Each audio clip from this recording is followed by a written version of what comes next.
Okay. Well, hello again. My name is Ben Rhodes. I'm the Senior Vice President with CAMS. Thank you for joining us today. Get to talk all about collections. We have Ben Karb with us to lead us through the presentation. Before we get started, I just wanted to remind everybody that we are recording today's session, and you can find this on the website at camsmgt.com.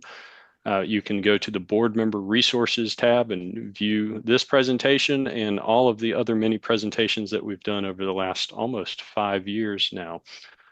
So lots of great material, lots of great experts talking about various issues that we face in community associations. We will also be fielding questions at the end of the presentation. So you can use the Q&A feature located down at the bottom of your Zoom screen, type in those questions, and then I will help facilitate that question and hopefully answer along the way. So Ben, I will turn it over to you. Give us a brief introduction and let's get going. Right. Let's see if I can share my screen here. Thank everybody for allowing me to be here.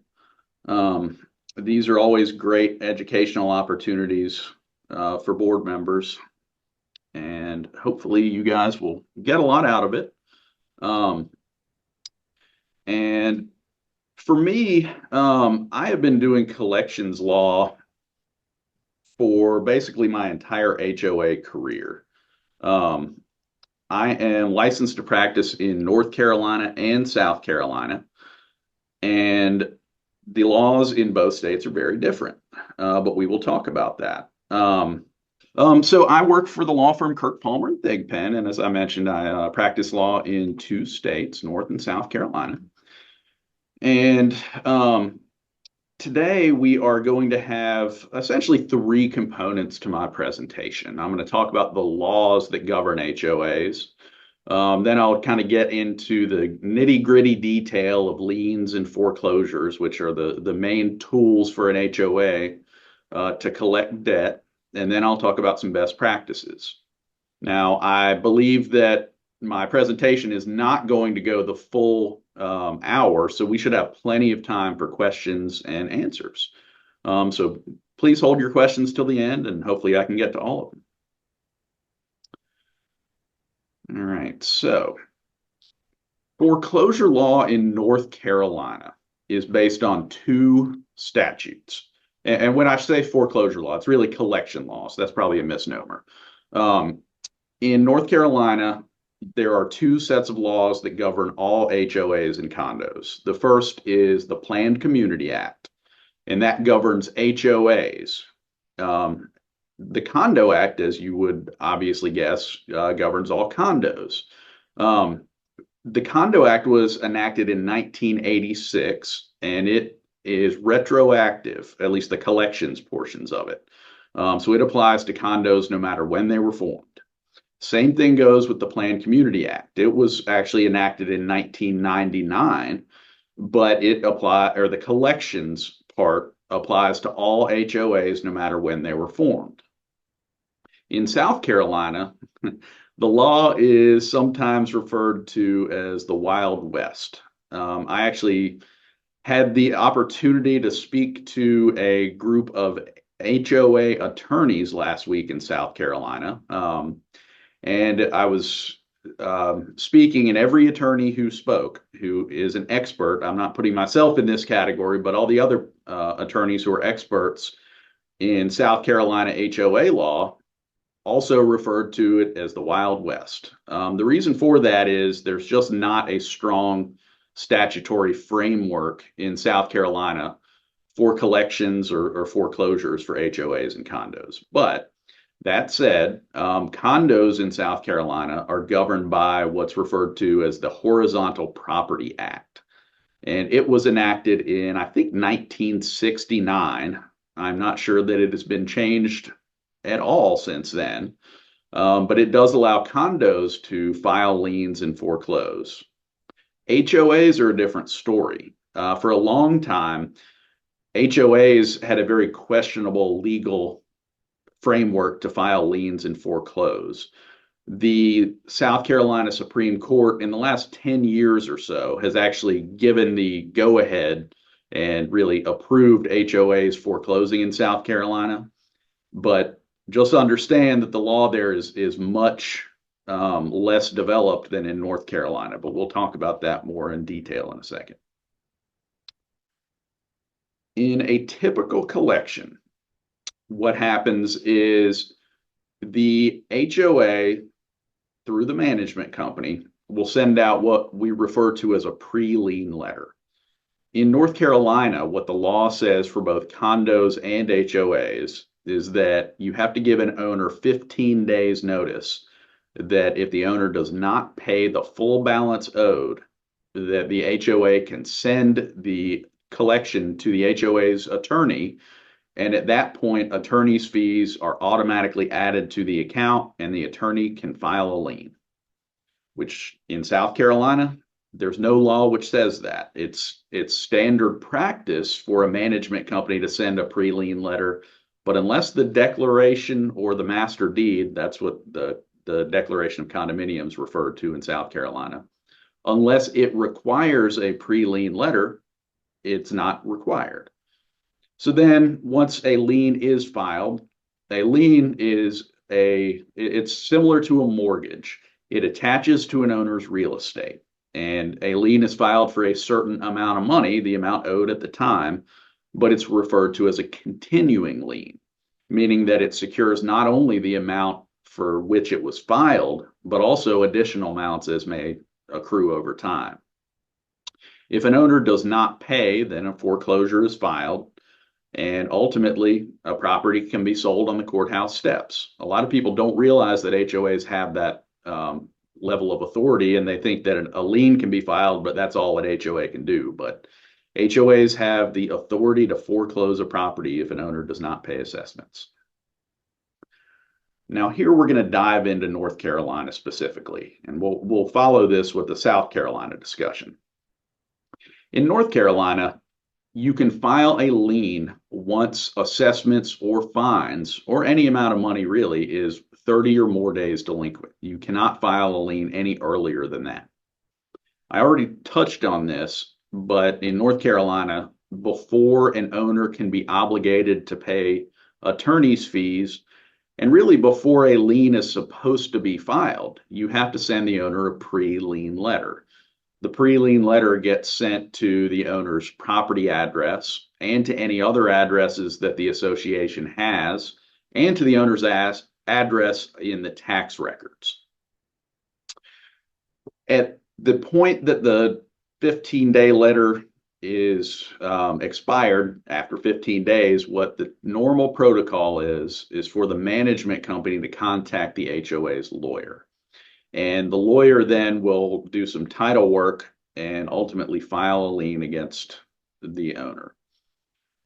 If the owner still has not paid, then the lien can be foreclosed once the debt is 90 or more days delinquent.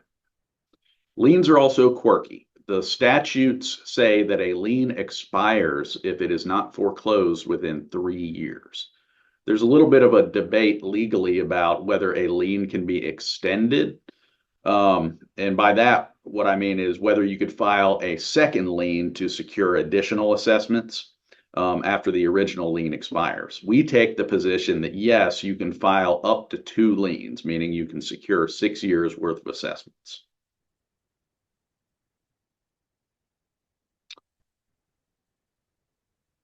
North Carolina law is also very quirky, and foreclosures are based on what is an unusual system, which is referred to as a power of sale. And this goes back a long way back in North Carolina's history, but our legislature said that if you want to foreclose a mortgage in North Carolina, what typically happens is a trustee gets appointed.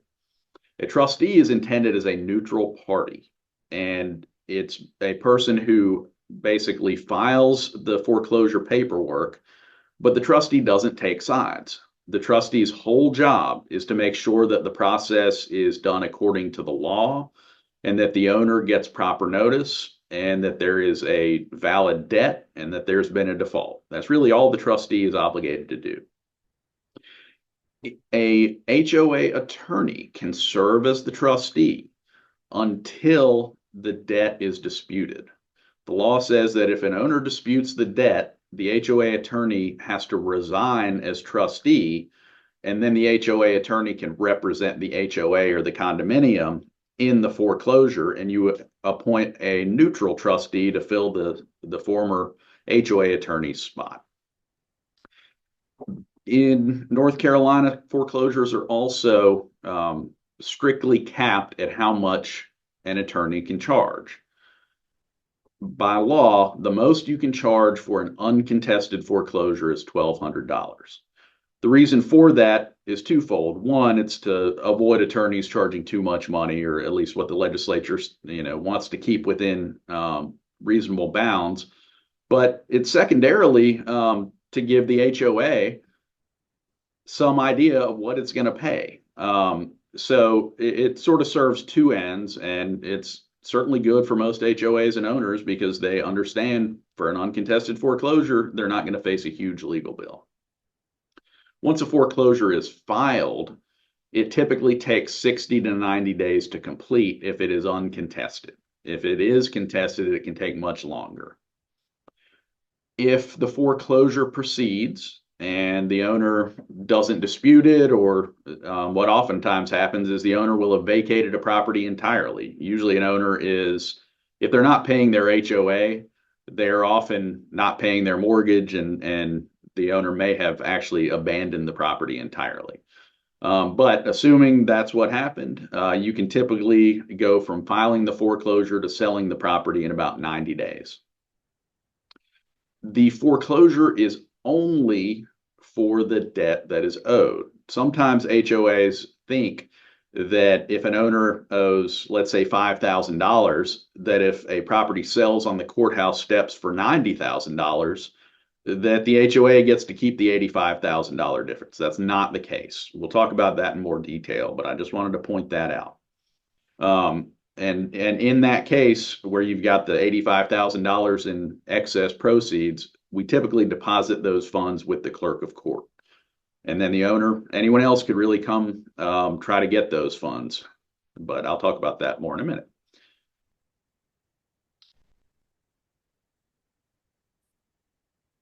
Right. So there's one alternative to what's referred to as the power of sale foreclosure, and that's what we refer to as a judicial foreclosure.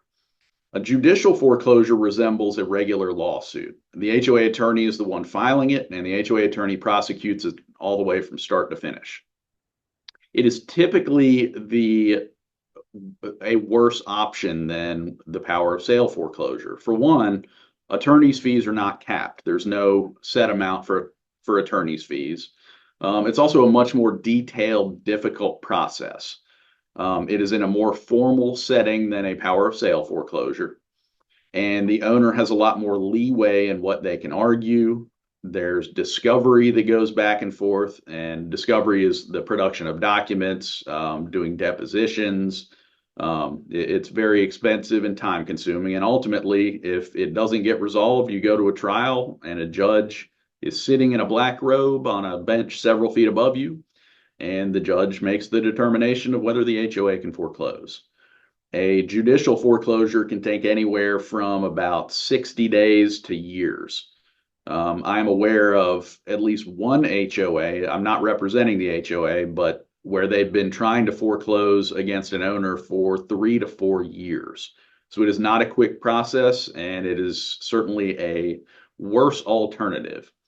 But there are certain times when it's the only alternative.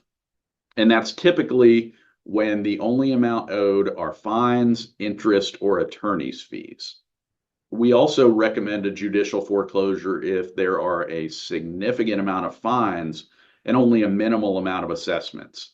So it's not always 100% fines, but it's typically when the fines significantly outweigh the amount of assessments. One thing that you may consider that has its own drawbacks are a lawsuit against the owner, but not necessarily a foreclosure.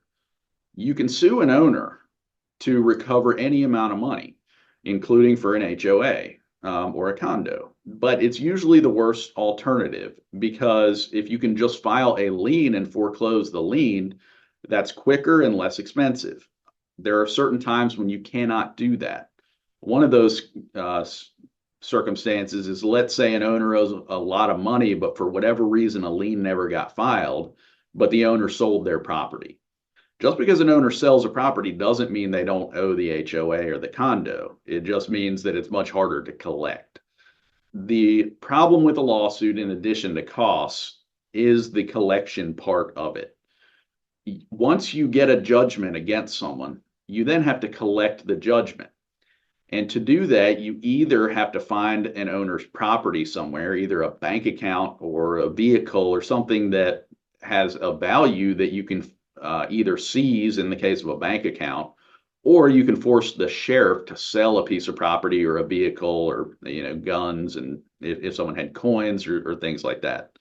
The problem, though, is that most people who aren't paying their HOA debt don't have a lot of cash sitting around, or they don't have expensive artwork. So there's usually nothing to go after if you get a judgment against an owner. I sometimes joke, but it's not really that much of a joke, that a judgment is a very expensive piece of paper. They're very hard to collect. There's many reasons why you would not want to do it. There are also exemptions an owner can claim if you get a judgment. An owner can set aside a certain amount of money that is exempt from the HOA collecting. For example, an owner can set aside, I believe it's $35,000 in equity in a property. So, and for a married couple, that jumps up to $70,000. A lot of people don't have that much equity in their house to begin with. And if they don't have that much equity, selling a house is not going to do any good. The HOA is not going to get any money. You also have to send the sheriff out to collect money. That's expensive. Sheriffs would much rather be doing other things than collecting judgments. They'd much rather be dealing with criminal law. So it's hard to get sheriffs to even find any property. Simple thing is, if you have a debt, file a lien and foreclose the lien. South Carolina, which again is the Wild West, the Horizontal Property Act does give condominiums the right to file a lien and foreclose it. For an HOA, a declaration can give the HOA the right to file a lien and foreclose it. But for an HOA, it is strictly dependent on what the documents say. A lot of older HOAs may not have the right to file a lien, and that's a problem. If the declaration for an HOA does not give the right to file a lien, you can't file a lien. You would have to go the lawsuit route that I just described, and the same problem exists in South Carolina. If you're suing an owner for a judgment, it is not cost effective and you may not recover anything. So it is entirely dependent on what the documents say for an HOA in South Carolina. In South Carolina, you also don't have the quirky power of sale procedure where you have an independent trustee. You strictly file a lawsuit and you go through all the things I discussed with a judicial foreclosure in North Carolina. You have discovery. The owner can schedule depositions. You have to produce documents. Very expensive in some cases and sometimes very time consuming. So it is not nearly the streamlined process that North Carolina has, but that's what the law is. South Carolina law is also a little different than North Carolina because South Carolina has what are referred to as courts of equity. And that means that a judge gets to decide if a foreclosure is even fair. Judges on occasion, they're rare, but on occasion they will look at the facts and they will say, this just isn't right. We're not going to let the HOA foreclose. I put a quote on this slide from a court from about 3 or 4 years ago. It was actually the South Carolina Supreme Court. And just to quote it, it says a foreclosure proceeding is a solemn judicial proceeding. A foreclosure proceeding is a last resort, not a business model to be swiftly invoked for the purpose of exploiting property owners. In that case in particular, an HOA foreclosed for about $200. Now, that's a small amount of money, and they probably never should have done it. But when everything concluded, the owner owed probably several $1,000s in assessments, but the law firm that had prosecuted the foreclosure had incurred tens of thousands of dollars in legal fees. And when the property was ultimately sold at the courthouse, the actual sales proceeds were not that high. So it was a unique set of facts, but ultimately the South Carolina Supreme Court said no, no, no. And they struck down the foreclosure in its entirety. Unique case, but in South Carolina, it's possible. The other final thing in South Carolina that's a good thing, but it also can help avoid the risk that I just discussed, is that liens don't have an expiration date. You can file a lien today, and in 10 years, in theory, at least it's still around. So you don't have to necessarily act as quickly as you do in North Carolina to capitalize on your lien.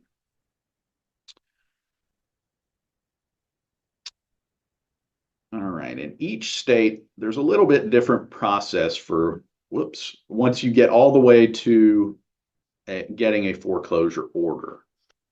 In North Carolina, you've got a process where the trustee is the one who sells the property. Remember, the trustee is that neutral party. And what the trustee does is they advertise the sale in a local paper, and they also post a notice of it at the courthouse. And on the date of the sale, the trustee goes to the courthouse and basically does an auction. And anyone who shows up can bid on the property. And that starts what's referred to as an upset bid period. If nobody bids, the upset bid period lasts for 10 days. But if someone bids, it results in a very prolonged, extended auction. Let's say an HOA forecloses and it opens the bidding at $5,000. Someone can come, an investor usually can come up till 4:59 on the 10th day and place a bid with the clerk of court. That bid then starts another 10-day period. So you've got these successive 10-day periods that go on and on and on until the highest bid is received and nobody else bids within that 10-day period. That's what we refer to as an upset bid period. And it's really just a very slow auction. We've been fortunate. I don't know what the economy is doing, but in the last 10 years or so, after the Great Recession, property values have risen so much that sometimes we've had upset bid periods that go on for months and months. And that's a good thing because you're elevating the price higher and higher, meaning that an HOA recovers 100% that it's owed. South Carolina is a little different. South Carolina has, if you get your order, then it's actually a judicial sale. The judge typically will schedule 1 day per month where the judge is selling property. And if someone wants to show up and bid on that property, they can, but you don't have this upset bid process, and it's a judge overseeing it. So different states, different laws, different process. I touched on surplus proceeds a minute, but this is one thing that HOAs often misunderstand. If an owner, if a bidder bids on a property, and in my example, the HOA is owed $5,000.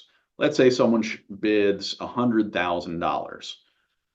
What would happen is the HOA would get its $5,000 at the end once the sale concludes. So the HOA comes out completely even. It recoups all of its attorney's fees, its assessments, everything. It doesn't come out ahead. The excess proceeds get deposited with the clerk of court.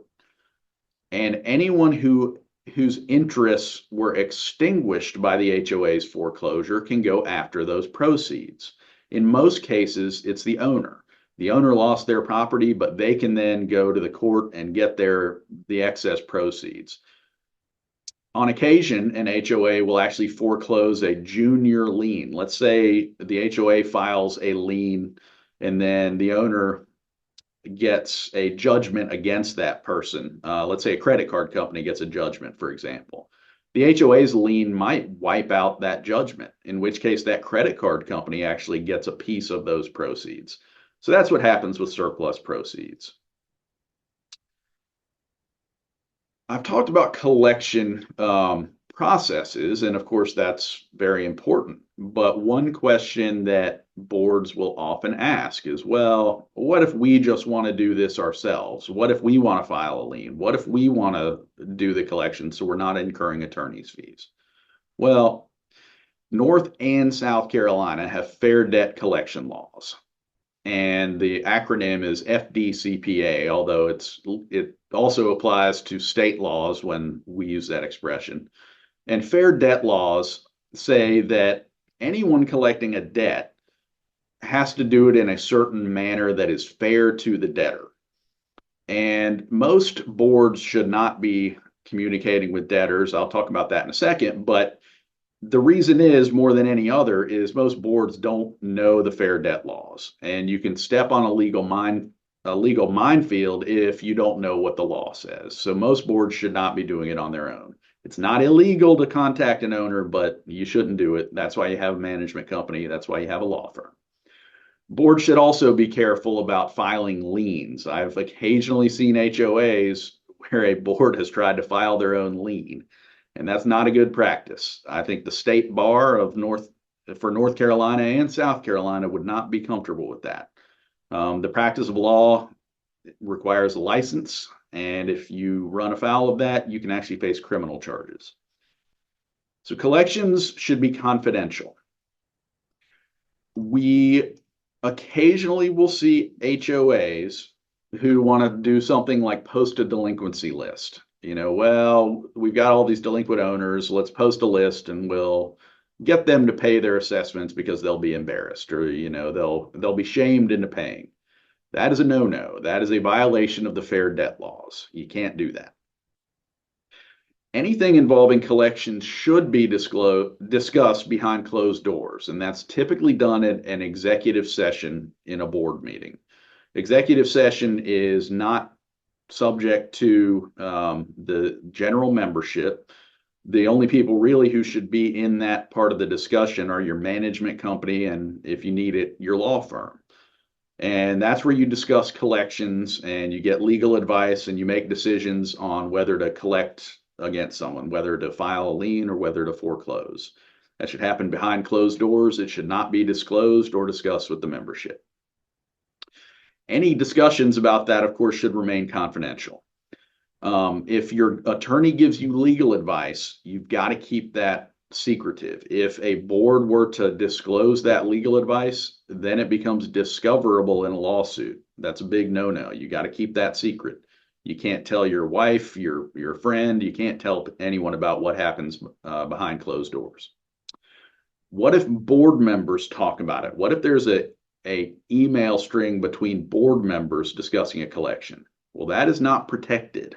It may not be disclosed to the members, but if a lawsuit gets filed, you don't get that attorney-client privilege. So you need to be careful about discussing these types of things outside of executive session, but also if there's confidential things that are of a legal nature, discuss it with your attorney, not amongst yourselves.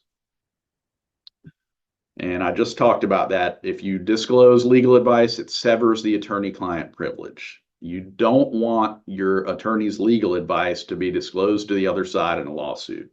That can seriously impact the outcome of a case. Many HOAs have violation and delinquency policies. Oftentimes owners don't even know they exist, but if they do, then the board should follow it strictly. You should, of course, let members know, and it's usually posted on the website, not necessarily that owners read it, but if you've got a policy, follow it. The hallmark of a good collection protocol in a HOA is strictly following the policy. So what about doing self-help? Well, what I mean by that, again, is sort of dovetails into whether a board can file their own liens or whether a board should contact owners directly and try to get them to pay. I have a question mark on that. And the reason for the question mark is it's kind of a board to board decision. I suspect that CAMS will strongly discourage it. I would discourage it in most cases. It is not illegal for a board to contact an owner, but you really ought to know what you're doing and decide whether the risk is worth the benefit. Usually it's not. And here's my best practices slide. I've sort of talked about some of these, but treat people the same. You don't play favorites. If you've got someone who's friends with the board and that person is falls behind, you don't want it to come out that the board has said, well, he's a good guy. We'll just give him a couple more months. If you send an account to collections at a certain point in time for other owners, you've got to do the same for that owner. That is not to say that you can't be compassionate. Boards can and should be compassionate, especially if there's a hardship. What that typically looks like is a board will enter into a repayment plan with an owner. And sometimes HOAs will have very stringent payment plan requirements. Sometimes a board will say, well, we will only do a 2-month payment plan and anything else will foreclose. Well, that's fine. And I understand that boards need to be consistent, but you want to try to help an owner avoid foreclosure. That's not a good thing. HOAs need to collect the funds that are owed, but you also need to understand most of your neighbors, when they aren't paying, are facing a hardship of some kind. Most people are not just defaulting on their debts because they choose to. It's usually because they don't have the money or they have a medical condition or someone's passed away. You should certainly try to take that into consideration when you're fashioning a remedy or entering into a repayment plan. And finally, this goes back to the question mark I had. It is really best for board members not to communicate with owners who are in collections. And there's a few practical reasons for this, in addition to the legal reasons. One is a board may not know what's actually owed by the owner. And I have seen on numerous occasions where a board thinks they're doing the right thing and they reach out to an owner and say, owner, you owe us $1,000, please pay it and we'll get this resolved. Well, come to find out, the owner may owe $1,500 or $2,000. But if the owner pays that money in reliance on what the board told them incorrectly, then the board has to waive the difference. So that's one obvious financial reason not to do it. It also makes it hard for the owner to know who to communicate with. Typically, the owner will have gotten a letter from the management company and then the attorney. But if the board then starts communicating with the owner, there's no clear chain of communication. It confuses an owner. It just makes it much more difficult to collect. I wouldn't recommend it in most cases. Finally, we have a blog. We probably don't update it as much as we should, but it's got years and years of helpful advice on it, including about collections. So I encourage you to look at it if you're interested. Might put you to sleep, but hopefully there's some information. We have 3 attorneys in our community association law practice. Me, of course, Bill Hamill, and Mike Hunter. Mike has recently announced that he is semi-retiring. I think what his role will be is what's referred to as an of counsel role, which means he does some legal work, but he is not a partner of the law firm. That's not finalized, but I think Mike has done his time, and I think he's ready to slow down his practice a little bit. But that's what I've got for my presentation. We've got plenty of time for questions here. Well, thank you very much, Ben. We'll let you stop sharing your screen and ask a couple of questions. One thing you didn't talk about were collection agencies and reporting to the credit reporting companies. Can you talk a little bit about collection agencies, and then I'll jump into the questions? Sure, yeah. There are collections agencies out there that exist, and what a collections agency does is it is basically a debt collector that is typically not a law firm, but what they do is they will, in many cases, they will either buy a debt and try to enforce it, or a creditor, in this case it would be an HOA or a condo, will send the debt collection agency a basically a request to try to contact an owner and get the owner to pay, and the debt collection agency will take a percentage of it. I haven't seen much of it in the past few years, thankfully, but it is usually problematic. A debt collection agency usually does not know what the North or South Carolina law says.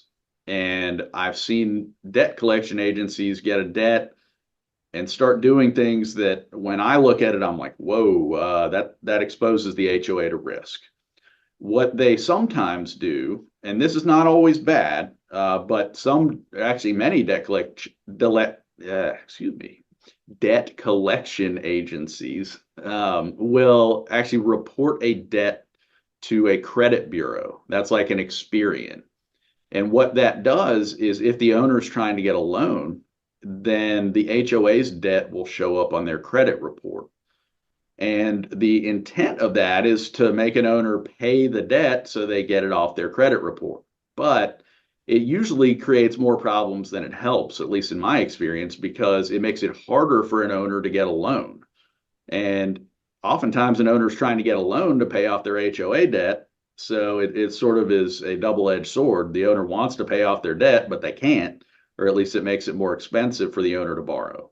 I'm not saying that collection agencies are bad in every case, but I've seen some horror stories over the years. So that's my experience with it. Okay. So how often is a foreclosure successful if you have to go the foreclosure route? It is, well, in the past 5 or 6 years, I would say that almost all foreclosures have resulted in a positive gain to the HOA. The one circumstance where, well, there's two circumstances where that is not always the case. Sometimes an HOA will foreclose while there's a first mortgage on the property. The HOA's lien is typically below the first mortgage, meaning that if the HOA sells the property, a buyer will have to satisfy the first mortgage if the buyer gets the property. There are plenty of reasons why HOAs sometimes should foreclose when there's a first mortgage. And in this economy, it usually makes sense because there's a lot of equity in the property. So an investor may bid on a property after making a risk assessment on what the first mortgage owed is, and they'll basically come up with a calculation that there will be equity in the property even if they pay off the first mortgage. But occasionally, what will happen is there's just not enough equity and no one bids on the property. So the HOA winds up with the high bid, and then the HOA needs to decide what to do with the property. The HOA can either get a deed for the property where the property gets deeded to the HOA, and then the HOA can try to sell it or, in some cases, rent the property. The other time when a foreclosure is not successful is if an owner files bankruptcy. A bankruptcy will put the foreclosure on hold. There's what's referred to as a automatic stay. And while the bankruptcy is pending, an HOA cannot do anything that impacts the debtor's property unless you go back to the bankruptcy court and get approval. So those are the circumstances where a foreclosure is not successful. I mean, there's certainly that doesn't cover every circumstance, but we've been pretty fortunate in the past few years, and we've been able to recoup most of our HOA's money. Yeah, and I will say bankruptcies are not fun and they take forever. I think, years ago, back in 2008, 2012, when we were looking at foreclosures, fairly often, there was always kind of a game, call it a game, call it, just a rule of thumb. If the home was occupied, you generally have a better chance of getting money back to the association. If the home is rented, the chances go down a little bit, but you still have a good chance of getting money. If the home is vacant, your chances go way down. And then if it's just a vacant lot, which we would see the chances are even less than if it's just a vacant house. So you really have to kind of weigh, how far you want to push it. But fortunately, those days are done for now, and we don't have to deal with them quite as often. So you mentioned mortgage holders. Do they have the right to the proceeds that you were talking about earlier? That's a great question. Typically, no, they don't. Um, Recall my situation where I said that if there are surplus proceeds, typically they get deposited with the clerk of court, and the only people entitled to them are people whose rights have been extinguished by the foreclosure. In my example, I gave a credit card company that had a judgment, and the HOA's foreclosure extinguished that judgment.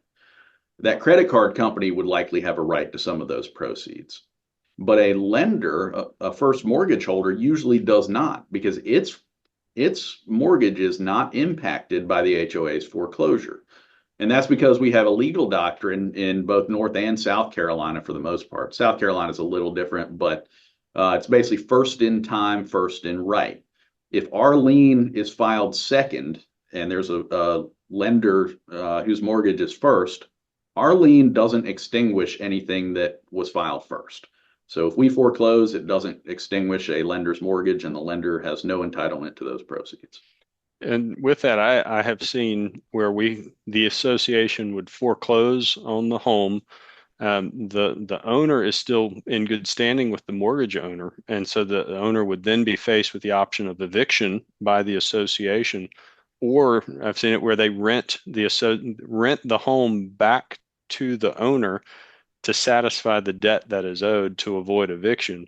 And then you satisfy the debt, sell it back to the owner, and everybody is happy. So a couple of options. Yeah, and we used to do a lot more of that. We just, I guess, with the economy being what it was over the last few years, we haven't had to do that. But yeah, that used to be one option that HOAs had to consider more than they do now. Yep. So can you file a foreclosure? And I think you touched on this. That includes fines for violations, or is it limited to monthly assessments? Yep, and that's a good question. Yes, you can. Typically, if an owner owes assessments, then you can use the power of sale foreclosure that I discussed in North Carolina and also foreclose fines. So your assessment would be, I'm sorry, your foreclosure would be for assessments and for fines in that case. Um, in North Carolina, if the debt is only fines, yes, you can still foreclose. You just have to use the judicial foreclosure process, which is much more difficult. In South Carolina, since you've always got to use the more difficult foreclosure process, yes, you can always foreclose fines, as long as you have the right to file a lien in South Carolina. Okay, we talked a little bit about bankruptcy, and we do have a whole webinar around bankruptcy from a few years ago. But if a bankruptcy happens and you have the stay, and they're still in I guess they're still in bankruptcy, but they're still in violation and not paying their debt.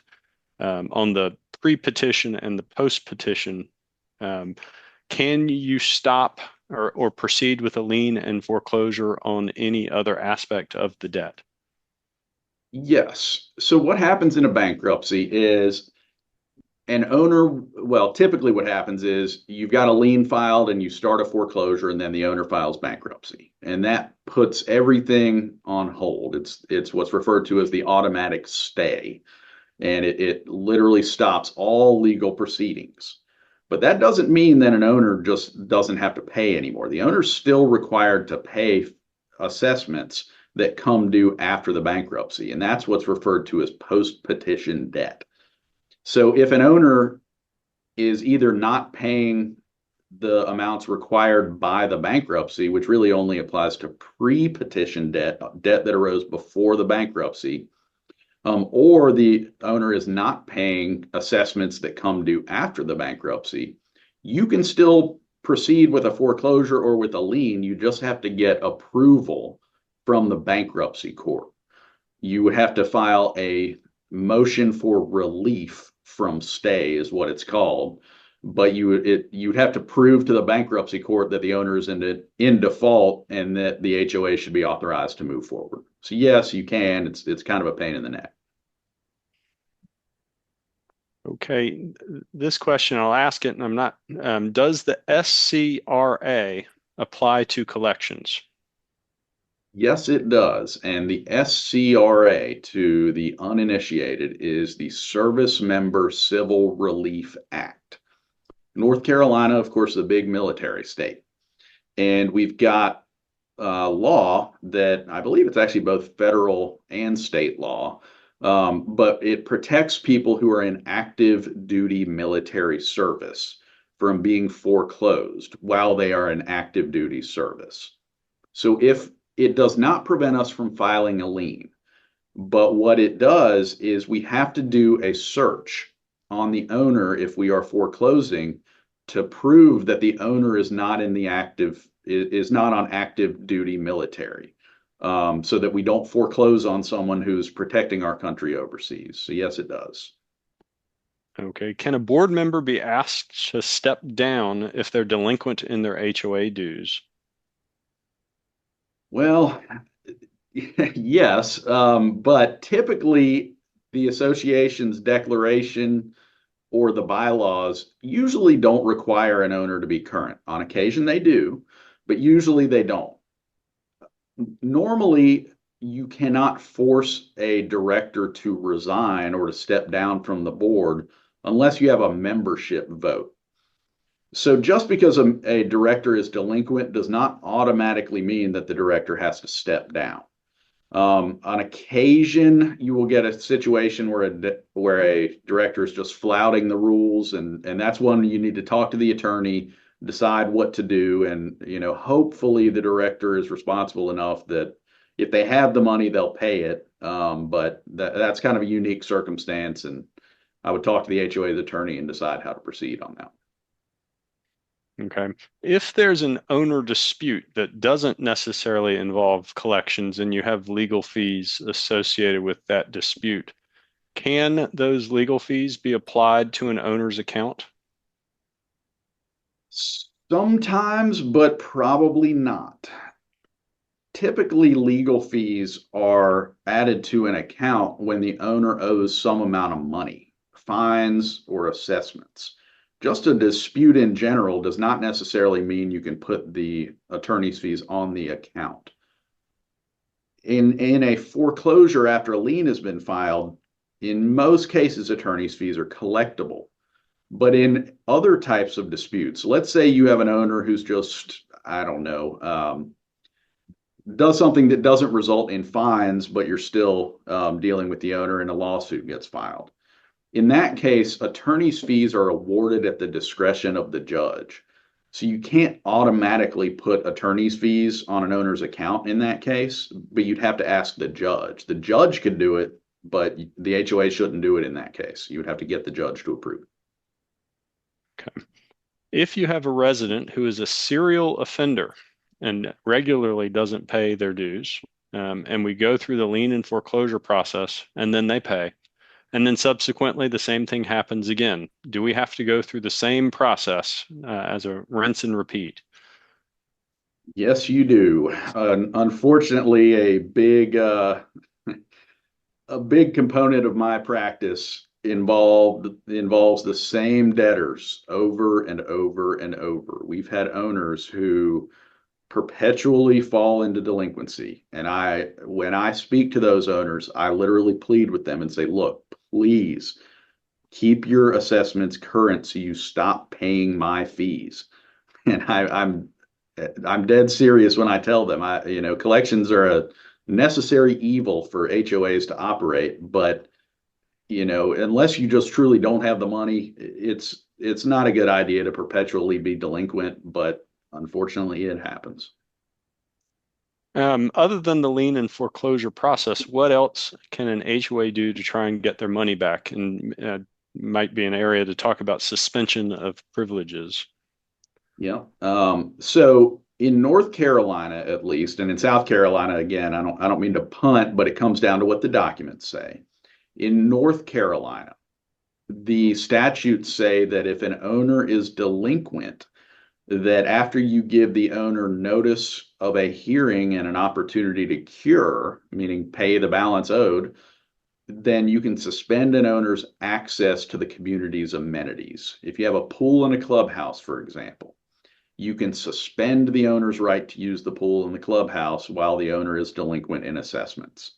I know that for some HOAs, just short of, or just before the start of pool season, they will schedule a lot of violation hearings where they're going to suspend owners' rights to use the pool and clubhouse. The one catch in North Carolina is that you cannot suspend access to an owner's lot or condominium unit. And where that typically comes up is if you've got a gated community, for example.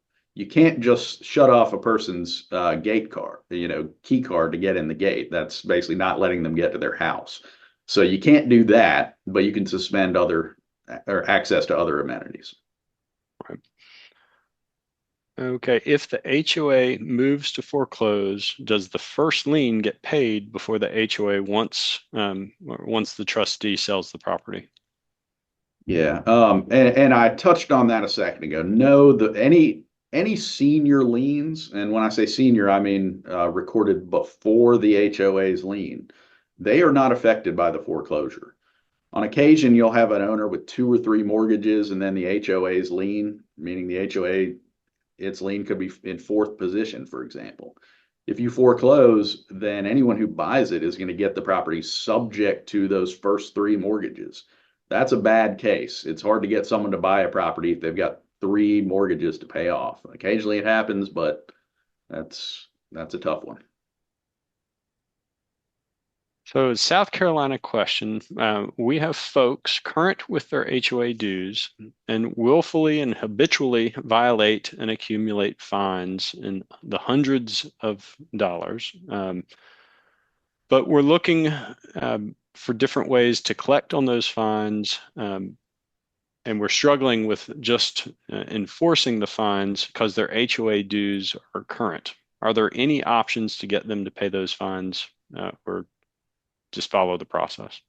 Yeah, I mean, in South Carolina, you may have the same remedies that you have in North Carolina. You might have the right to suspend someone's access to the amenities, but it's got to be built into the declaration or the master deed. It's not a statutory right. Fines are actually unique in South Carolina because we've got a bad case from probably about 10 or 15 years ago which said that if the governing documents do not authorize an HOA to levy fines, an HOA doesn't have the authority to fine someone. So actually in South Carolina, fines must be baked into the documents to even fine someone to begin with. So it really comes down to what the documents say. I think it also goes back to that quote I read that foreclosures are really a solemn proceeding in South Carolina. The courts don't like foreclosures very much. So if all you've got on someone's account are fines, there may be some sound basis for the manager saying, well, wait a minute, we need to hold off here before filing a lien or foreclosing because it's an uphill battle in South Carolina, even more so than North Carolina, if all you've got on an account is fines. Yeah. And a lot of it really does depend on how specific the documents are. And, if you don't have specific language in the documents and somebody would say, I'm sorry, that's your opinion, that's not fact. And so, yeah, lots of things you have to jump through.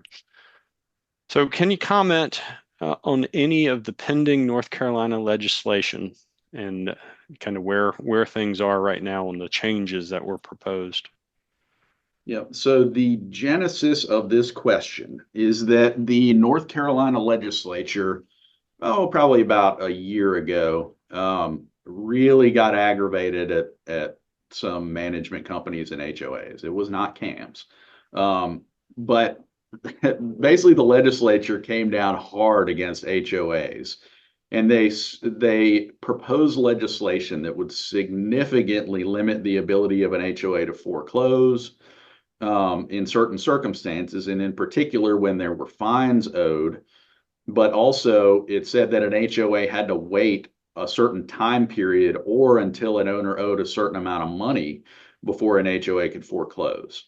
It had the whole HOA industry up in arms and worried.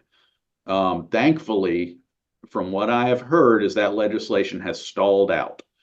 I don't know if it's due to lobbying efforts or just hopefully the legislature said, wait a minute, no one is going to benefit from this. And the biggest problem was it would increase the cost to all HOAs and really to the paying owners to subsidize even further the non-paying owners.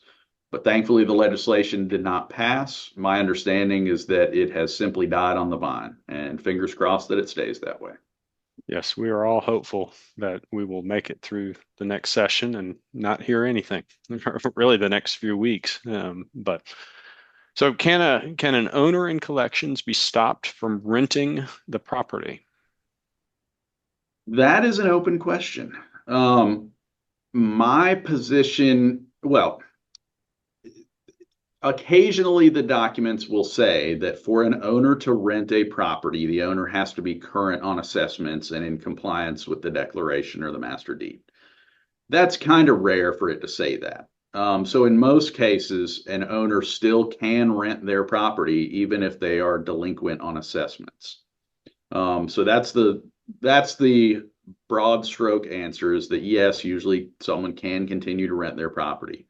On occasion, and it would have to be done through a judicial lawsuit, the more difficult process I described, an HOA may have the ability to get a court order saying the owner can't rent, or what you would be more likely to get and would be a better outcome is to get a court order saying that the rental amounts need to be sent to the HOA, so that the HOA's delinquency will be paid off through what the tenant is paying. Now that's not an ideal situation. You're going to spend a lot of money to get a court order, but theoretically you could ask a court to do that. Okay, we have a foreclosure situation in North Carolina where the homeowner recently paid a decent chunk of dues. The court, they told the court that they would pay the balance via a plan, but didn't follow through with the payment plan. Our collection attorney um, then informed me that they sent a notice of sale to the homeowner. What does this mean? So what has happened in this example is there was an owner who was foreclosed against. The HOA entered into a repayment plan with the owner. It sounds like the HOA had already obtained an order allowing the HOA to foreclose. And we often do this when an owner reaches out after a foreclosure has been filed. What we will do is we will tell the owner we need to get the order entered, allowing the HOA to foreclose. But as long as you are current on your payment plan, we're not going to foreclose. And once you pay it off, we'll dismiss the foreclosure. The notice of sale is a term of art. What that is it means that the sale of the property is being published in the local paper and posted at the courthouse, and that a sale date has been scheduled. So it sounds like the property is now going to be sold unless the owner pays it off. So, what is the fine accumulated for non-compliance with regulations that far exceed the annual assessment? So, not specific in the question, but let's let's say if the fines are worth more than the annual assessment, does it make sense to continue to pursue that foreclosure?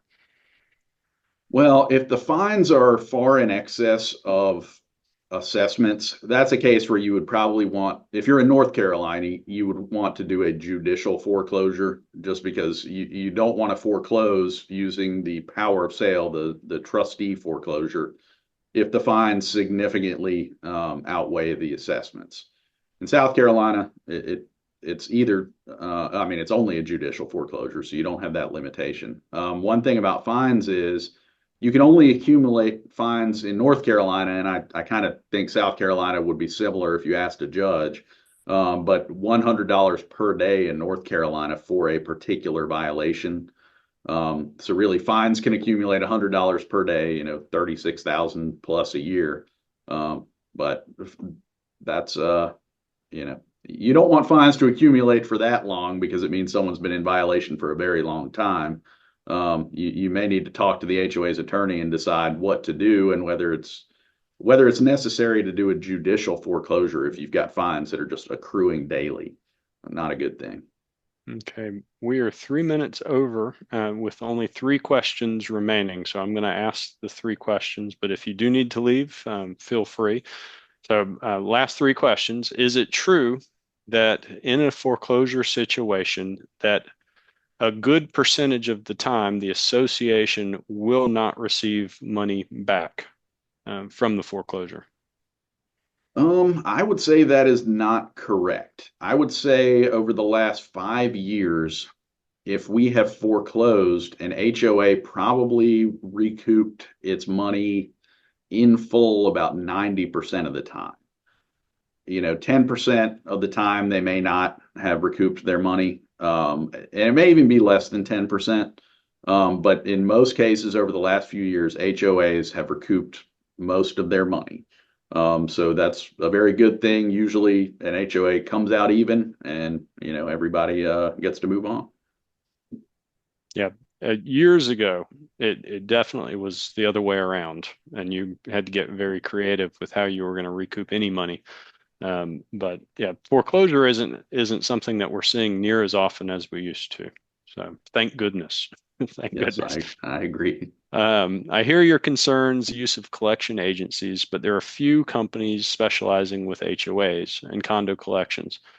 Can they be used as an interim step before you file a lien, since at the point of filing the lien gets very expensive?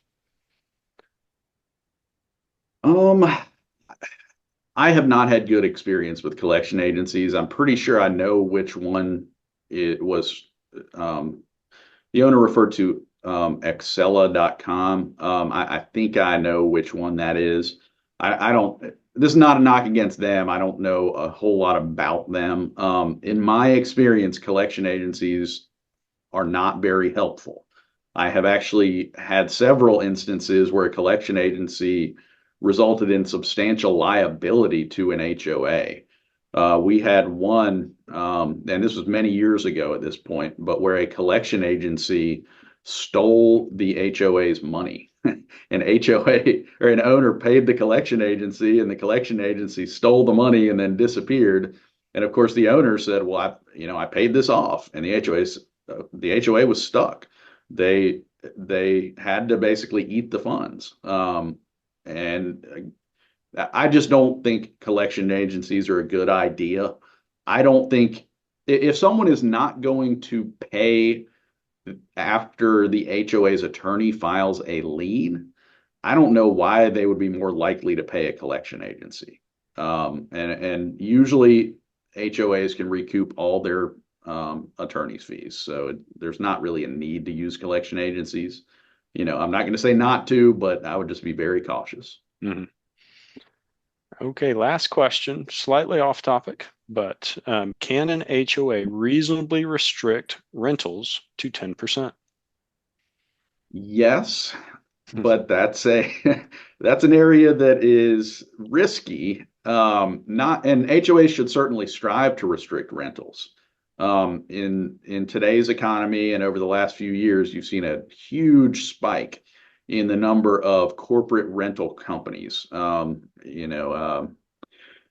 American Homes for Rent, those kind of companies that will come in and buy up a lot of lots in subdivisions and then rent them out. And rentals really cause a disproportionate number of problems. So what HOAs have done over the last few years to help combat that situation is they will amend their declaration or master deed to cap the number of rentals. And that is it is really probably the best thing that an HOA should do if you are facing rentals. Why I said it was risky is we've had a couple of cases recently where landlords are challenging the rental restrictions. So the law is a little bit in flux right now. We don't know what the Court of Appeals, when given the right set of facts, is going to say and whether an HOA can do it or not. I would certainly suggest that if an HOA can enact rental restrictions, that it does so, because it takes at least 67% of owners to do it. And if you have too many rentals, you'll never get to 67% because a landlord is not going to vote to restrict rentals under most cases. And you may just have too many rentals altogether to amend your declaration.